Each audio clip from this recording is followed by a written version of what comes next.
আসসালামু আলাইকুম। প্রকাণ্ড যে গাছে দেখতে পাচ্ছেন,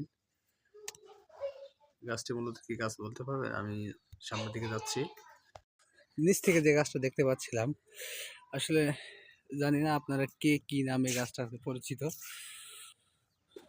তো একটা উপকথা ছিল যে কাজ না থাকলে ভ্যান্না ভাজ। তো এটা মূলত সেই ভ্যারেন্ডা বা ভ্যান্না। দেখতে পাচ্ছেন একটা গাছের শাখা প্রশাখা থেকে কতটা ফল বা ফুল ধরেছে। মূলত গাছটা এই উদ্দেশ্যে দেখানোর জন্য আসি নাই। এর কিছু ঔষধি গুণ আর কিছু ব্যবহার আছে যেগুলো আপনারা হয়তো এখন আর জানেন না। প্রাচীনকালে মানুষ তাদের ভোজ্য তেল হিসাবে এই ভ্যান্নার যে বীজ, এই বীজ থেকে তেল তৈরি করে তাদের ভোজ্য তেলের চাহিদা মেটাতো। এখন অবশ্য অতটা প্রচলন নেই। তো দেখতে পাচ্ছেন এখন ফুল ফল একই সাথে দেখা যাচ্ছে। একটা পর্যায়ে এটা পেকে যায়, পেকে শুকনোর পরে যে বিচিটা থাকে, বিচিটা ছাড়িয়ে আপনারা কলে অথবা ঢেকিতে পাট দিয়ে এই বীজটার উপরে একটা শক্ত অংশ থাকে, সেটা ছাড়ানো হয়। ছাড়ানোর পরে ভিতরে যে নরম অংশটা, সেটা আপনার ঘানে ফেলে যে তেল বের করা হয়, সেই তেল থেকেই মনে করেন ভোজ্য তেল হিসেবে ব্যবহার করা হতো। তাছাড়া এর অনেকগুলো গুণ আছে। এই ভোজ্য তেল অবশ্য গ্যাস্ট্রিকের ক্ষেত্রে বিশেষ উপকার করে। আর যে ভ্যান্না যে পাতাটা দেখতে পাচ্ছেন, এই পাতাটা মূলত বাসায় পোকামাকড়, বিশেষ করে তেলাকাটা বা এই জাতীয় পোকামাকড় তাড়ানোর জন্য ব্যবহার করা হয়।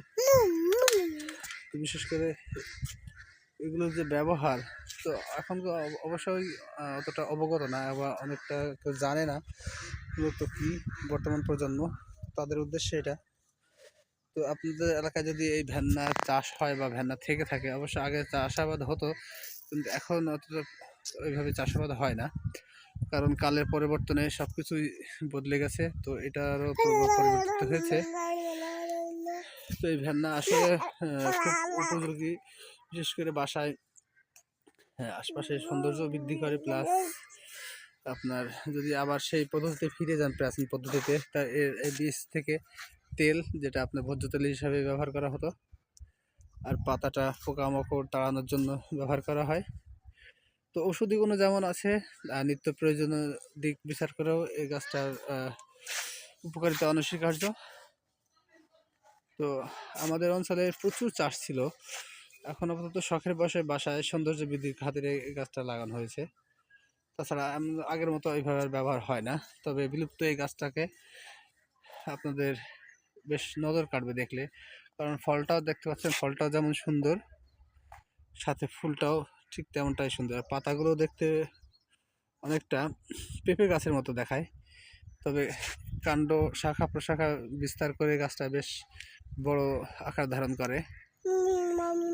একটি গাছ প্রায় 20 থেকে 25 ফুট পর্যন্ত লম্বা হয়। আমি অবশ্য ছাদের পরে দাঁড়িয়ে ভিডিও করছি, দেখতে পাচ্ছেন। তো সেই অনুযায়ী গাছটা বেশ প্রকাণ্ড এবং বড়।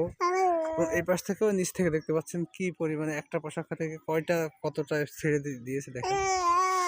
তো আসলে খুব ভালো লাগে। গ্রামে বাস না করলে অবশ্যই এতগুলো বা এইগুলো উপলব্ধি করতে পারতাম না, বা জানতামই না যে আসলে কোথায় কি কিভাবে ছড়িয়ে আছে সৃষ্টির রহস্য বা সৃষ্টির যে বিশালতা। তো ধন্যবাদ, সবাই ভালো থাকবেন আর বেশি বেশি শুকরিয়া করবেন। আলহামদুলিল্লাহ, আল্লাহ যেন আমাদের সুস্থতা দান করে।